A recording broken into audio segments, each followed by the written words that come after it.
하나님의 말씀 맞습니다. 하나님의 말씀 다니엘서 5장 17절로 31절까지 말씀 가운데 25절로 31절까지의 말씀 한 절 한 절 교독하고 마지막 절 한 목소리로 한 마음으로 함께합니다.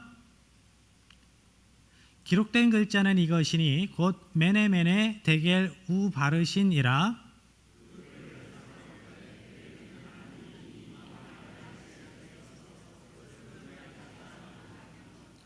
데겔은 왕을 저울에 달아보니 부족함이 보였다 하며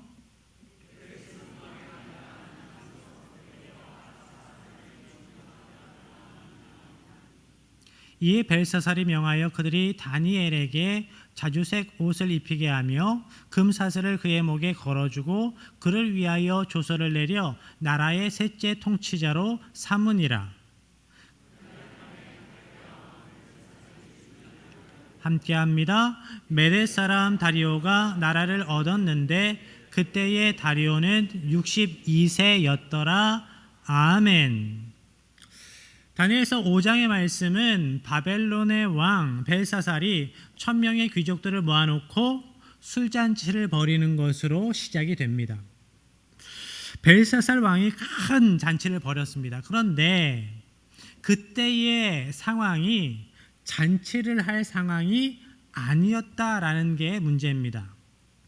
바사의 고레스 왕이 바벨론 제국의 대부분의 영토를 정복하고 바벨론 도성을 2년 동안 애워싸고 있는 그러한 상황이었습니다.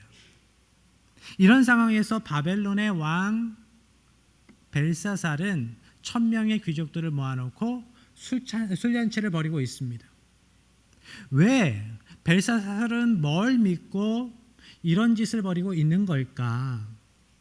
바로 고대 근동에서 유일무이하게 여겨졌던 천혜의 요새 바벨론 성을 믿고 그가 지금 허세를 부리고 있는 겁니다. 그 안에만 있으면 아무 문제 없다라고 생각하고 술잔치를 벌이고 있는 겁니다. 그림 한번 보지요. 바벨론 성입니다. 바벨론 성은 그 당시에 최고로 튼튼한 요새의 상징 이중 성벽 구조로 되어 있었습니다. 이중 성벽 구조로 되어 있는데 그 두께가 얼마나 넓은지 두꺼운지 저 성벽 위에 난 길에 마차 2대가 나란히 갈 수 있습니다. 말 2대가 끄는 마차 2대가 나란히 달릴 수 있는 폭입니다. 그리고 성문은 청동으로 되어 있습니다. 여러 개의 방어 진지가 구축되어 있고 성 외곽을 둘러서 해자가 있습니다. 밖에 보시면 하늘색이 있죠. 인공 강 같은 거를 만들어 놓은 겁니다. 적들을 막기 위해서. 그리고 바벨론 성 안에 사람들이 많이 사는데 그 사람들이 20년 동안 먹을 수 있는 식량을 비축해 두었습니다. 그러니까 그 성에만 있으면, 문 걸어 잠그고 있으면 우리는 안전하다라고 그렇게 이야기를 하는 겁니다. 그러면서 허세를 부리는 거죠. 나라가 기울어가고 있는데도. 여러분은 어떤 것을 믿고 허세를 부려보신 적이 있으신가요? 아이들이 어렸을 때는 우리 아빠가 제일 힘센지 알아요. 저도 그랬어요. 그런데 나이가 들면서 아버지의 어깨가 그렇게 넓지 않다라는 것이 보여질 때가 있습니다.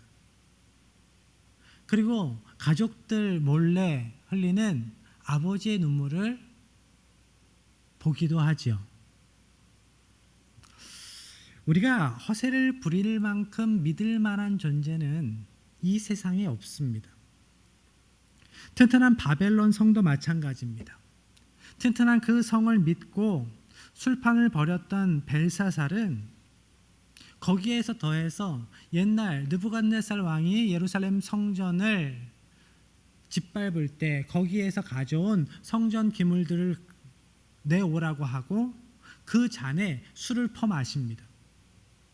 그러면서 자기들이 믿는 신을 찬양해요. 벨사살이 왜 이런 짓을 했을까? 바벨론은 수많은 나라를 정복하고 말 그대로 제국이라는 이름에 어울릴 만한 큰 나라가 됩니다. 그런데 다른 나라를 정복할 때마다 그 나라 사람들이 믿는 신의 신전에 들어가서 거기에 있는 귀한 것들을 다 가지고 와서 자기들이 믿는 바벨론의 신전에 갖다 뒀습니다. 우리가 믿는 신이 너희들이 믿는 신을 이겼다라고 자랑하는 겁니다. 그런데 지금 바벨론은 메데바사 연합군에 의해서 포위되어 있습니다. 대부분의 영토를 빼앗겼습니다. 그런 상황에서 벨사살은 예루살렘에서 가져온 그 성물 안에 술을 따라 마시면서 허세를 부리고 있는 겁니다. 2년 동안 적들에게 포위되어 있는 그 상황 가운데에서 민심이 흔들리니까 귀족들을, 백성들을 안심시키기 위해서 허세를 부리고 있는 겁니다. 괜찮다라고 보여주기 위함입니다. 오늘날에도 이런 일을 벌이는 사람들이 많이 있습니다. 자기 목적을 위해서, 자기 이익을 위해서, 자기가 힘 있는 사람인 것처럼 꾸미기 위해서 하나님의 말씀을 이용하고 하나님의 이름을 깎아내리는 사람들이 많이 있습니다. 예를 들어서 이런 겁니다. 오랜 시간 동안 벨사살이라는 이름을 역사 기록에서 찾아볼 수가 없었습니다. 그래서 아주 오래전 자유주의 신학자들은 이 벨사살이라는 사람이 역사적인 인물이 아니라 허구의 인물이라고 생각을 했습니다. 벨사살이라는 이름이 허구의 인물이니까 다니엘서 말씀도 역사적인 기록이 아니라, 실제 기록이 아니라 소설이라고 그런 주장을 하는 사람들이 있었습니다. 그런데 그러다가 나중에 역사적인 비문이 발견되는데 1854년에 발견된 비문에 이런 글이 쓰여 있었습니다. 나보니도스와 그의 아들 벨사살을 위한 기도. 나보니도스는 주전 556년부터 주전 539년까지 바벨론을 치리했던 왕입니다. 마지막 왕. 마지막 7년도 539년, 주전 539년이 바벨론이 멸망한 때였습니다. 그러니까 정복 왕이었던 이 나보니도스가 다른 나라와 전쟁을 하러 나가면 누가 바벨론을 치리했을까요? 제일 믿을 수 있는 사람에게 맡겼겠죠? 아들. 그의 아들인 벨사살이 아버지가 전쟁터에 나간 동안 나라의 국정을 맡아서 왕의 노릇을 했던 겁니다. 아버지와 아들이 같이 왕으로 치리했던 거죠. 이런 사실이 밝혀지니까 자기의 학문적인 업적을 위해서 성경을 마음대로 깎아내렸던 자유주의 신학자들이 한마디도 못하게 됩니다. 그런데 오늘도 수많은 사람들이 학문적인 영역에서뿐만 아니라 삶의 수많은 자리에서 하나님에 대해 하나님을 경외함 없이, 하나님을 무서워하는 마음 없이 이런 일들을 너무나 태연하게 벌이고 있습니다. 그렇지만 기억해야 합니다. 하나님께서는 하나님의 영광을 훼손하는 자를 반드시 심판하십니다. 벨사살의 이 허세, 그 객기가 하나님의 진노를 크게 불붙입니다. 하나님께서 심판하십니다. 5절 6절의 말씀입니다. 그때에 사람의 손가락들이 나타나서 왕궁 촛대 맞은편 석회벽에 글자를 쓰는데 왕이 그 글자 쓰는 손가락을 본지라 이에 왕의 즐기던 얼굴빛이 변하고 그 생각이 번민하여 널쩍다리 마디가 녹는 듯하고 그의 무릎이 서로 부딪힌지라. 아멘. 사람의 손가락이 나타나서 벽에 글씨를 씁니다. 그 모습을 보고 왕이 두려움에 쌓입니다. 많은 귀족들이 두려워합니다. 잔치가 끝났습니다. 뿔뿔이 흩어졌습니다. 벨사살의 마음 가운데에 두려움이 계속 더해집니다. 두려움이 커집니다. 무릎이 부딪힐 정도로 덜덜덜덜 떱니다. 그러면서 두려움 가운데에 이런 이야기를 합니다. 이 글자의 해석을 알려주는 사람에게 내가 큰 상을 주겠다. 내가 높은 자리를 주겠다. 그렇지만 그 글자의 해석을 알려줄 수 있는 사람들이 없었습니다. 바벨론의 학자들이, 술객들이 그 글자를 해석하지 못합니다. 왕과 귀족들, 시간이 지날수록 그 모습을 본 사람들의 마음 가운데 두려움이 커집니다. 그때 벨사살의 어머니 되는 왕비가 들어와서 왕에게 이렇게 이야기를 합니다. 왕이여, 선대 왕께서는 인생에, 국정에 여러 가지 어려운 문제가 있을 때마다 다니엘이라는 사람을 불러서 조언을 구했습니다. 다니엘이라는 사람은 지혜가 있는 사람입니다. 꿈을 해석하고 은밀한 것을 드러낼 수 있는 사람입니다. 그를 부르십시오. 그런데 11절 말씀에 보니까 왕비는 다니엘을 왕에 붙인 때에 있던 자라고 소개를 하고 있습니다. 그런데 방금 전에 말씀드린 것처럼 벨사살 왕의 아버지는 나보니도스거든요. 무슨 말을 하는 걸까요? 실언을 한 걸까요? 전에도 말씀드렸습니다. 여기에서 이야기하고 있는 그 왕비가 이야기하고 있는 그 왕의 부친은 벨사살 왕의 외조부 느부갓네살 왕을 이야기를 합니다. 그런데 히브리 사람은 아버지도 아버지라 부르고 할아버지도 아버지라 부르고 증조 할아버지도 아버지라고 부르네요. 그런 언어 습관 때문에 이렇게 해석이 된 겁니다. 아무튼 벨사살이 어머니의 조언을 듣고 다니엘을 불러서 이야기를 합니다. 16절의 말씀입니다. 내가 내게 대하여 들은즉 너는 해석을 잘하고 의문을 푼다 하도다. 그런즉 이제 내가 이 글을 읽고 그 해석을 내게 알려주면 내게 자주색 옷을 입히고 금사슬을 내 목에 걸어주어 너를 나라의 셋째 통치자로 삼으리라 하니. 다니엘을 불러서 이 글의 해석을 알려주면 큰 상을 줄게 라고 이야기를 하고 있습니다. 자주색 옷은 왕족이, 귀족이 입는 옷이에요. 금사슬은 높은 관직을 의미하겠죠. 그리고 셋째 통치자의 자리를 주겠다 했는데 왜 이렇게 이야기를 할까요? 첫째 통치자는 벨사살 왕의 아버지 나보니도스 왕이고 두 번째 통치자는 벨사살이고 왕 다음 가는 자리를 주겠다라고 이야기를 하고 있는 겁니다. 그렇지만 다니엘은 이렇게 대답을 합니다. 17절입니다. 다니엘이 왕에게 대답하여 이르되 왕의 예물은 왕이 친히 가지시며 왕의 상급은 다른 사람에게 주옵소서. 그럴지라도 내가 왕을 위하여 이 글을 읽으며 그 해석을 아뢰리이다. 왕의 금은보화는 그냥 왕이 가지십시오. 왕의 상급은 다른 사람에게 주십시오. 제가 관심이 없습니다. 그거 안 주셔도 제가 그 글의 해석을 알려드리겠습니다. 성경의 해석상으로는 아주 정중하게 이야기하는 것 같은데 그 내용을 보십시오. 그 상황을 상상해 보세요. 왕이 준다는데 필요 없어요. 왕이나 가지세요. 왕 앞에서 왜 이런 식으로 이야기를 할까요? 다니엘이 지금 화가 나 있는 겁니다. 왜 화가 나 있습니까? 벨사살 왕이 하나님의 성전에서 쓰이던 성물을 가지고 더러운 짓을 하고 술 퍼마시고 그러면서 하나님을 조롱하고 있기 때문에 그 모습에 화가 나 있는 거예요.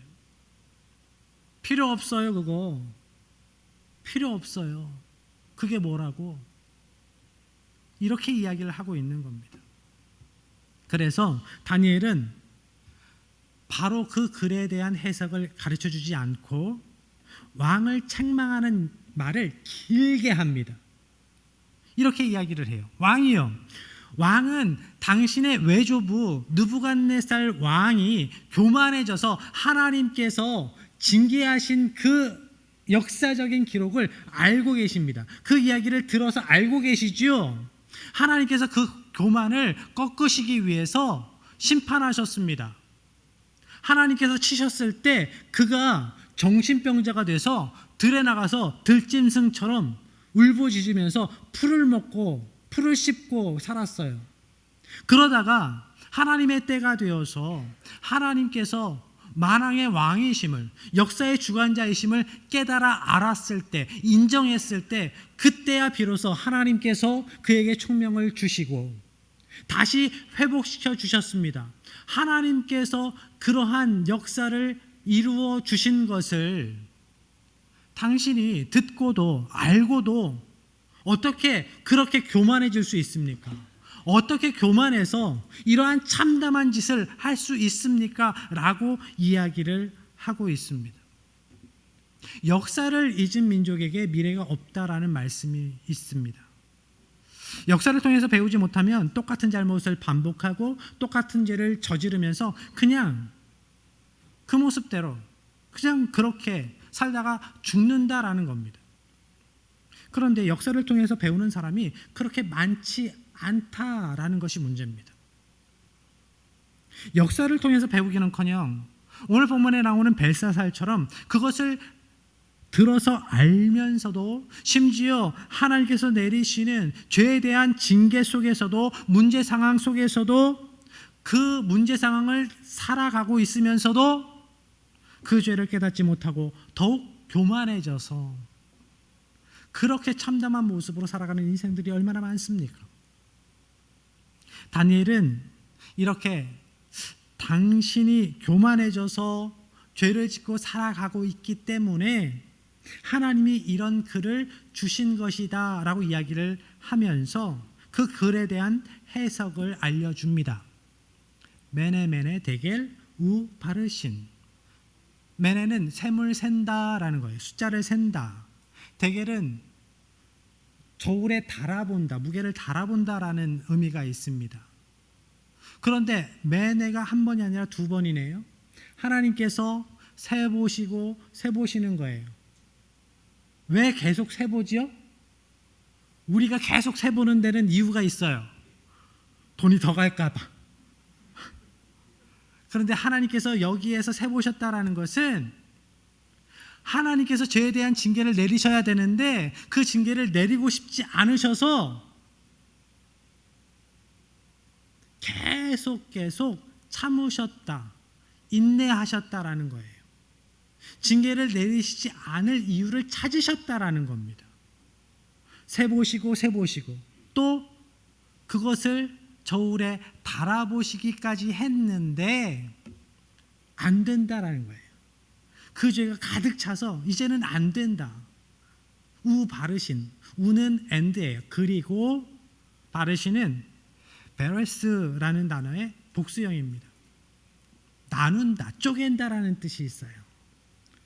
결국 하나님께서 참으셨는데 안 돼서 이제 하나님께서 쪼개신다라는 겁니다.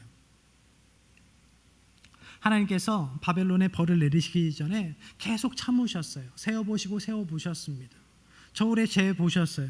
그런데 그들을 살려낼 이유를 찾지를 못하셨어요. 죄에 대한 심판을 내리셔야 했습니다. 결국 하나님께서는 바벨론을 쪼개십니다. 메데 바사에 의해서 바벨론을 쪼개셔요. 벨사살은 자기 외할아버지 느부갓네살의 이야기를 통해서 깨달아야 했습니다. 겸손해져야 했습니다. 메네 데겔 우바르신이라는 글자를 하나님께서 주시는 그날 밤에라도 그가 회개해야 했습니다. 하나님께서 잔치자리에서 그 글자를 주신 이유가 뭘까요? 내가 너 반드시 죽일 거야. 내가 이 나라 반드시 멸망시킬 거야. 이런 마음이셨을까요? 여러분, 죽이려면 그냥 죽이면 되잖아요. 저는 영화를 볼 때 참 이상한 게 있습니다. 볼 때마다 이상한 거. 싸우는데 적이 등 돌리고 있으면 몰래 가서 뒤에서 죽이면 되잖아요. 전쟁 상황이니까. 그런데 주인공은 항상 소리를 지릅니다. 야! 그 사이에 적들이 준비할 태세를 갖추게 자비를 베풀어요. 죽이려면 그냥 죽이면 되는데. 그런데 하나님께서 계속 말씀하신다는 거죠. 이상하지 않습니까? 회개의 기회를 주시는 거예요. 또 한 번의 기회를 주시는 겁니다. 너를 살리고 싶다. 너희들을 살리고 싶다. 하나님의 긍휼, 하나님의 인내입니다. 그런데 그에 대한 벨사살의 반응은 어땠을까? 29절의 말씀입니다. 함께합니다. 이에 벨사살이 명하여 그들이 다니엘에게 자주색 옷을 입히게 하며 금사슬을 그의 목에 걸어주고 그를 위하여 조서를 내려 나라의 셋째 통치자로 삼으니라. 벨사살이 다니엘에게 말한 대로, 약속대로 합니다. 그러면 벨사살이 좋은 사람일까요? 아닙니다. 다니엘에게 자주색 옷을 입혀주고 금사슬을 목에 걸어주고 셋째 통치자로 삼았다. 지금 벨사살은 하나님의 사람, 다니엘을 통해서 주신 그 하나님의 말씀을 무시하고 빈정대고 조롱하고 있는 겁니다. 그래? 내가 망한다고? 이 대바벨론 제국이 망한다고? 그래, 너 내 옆자리에 앉아.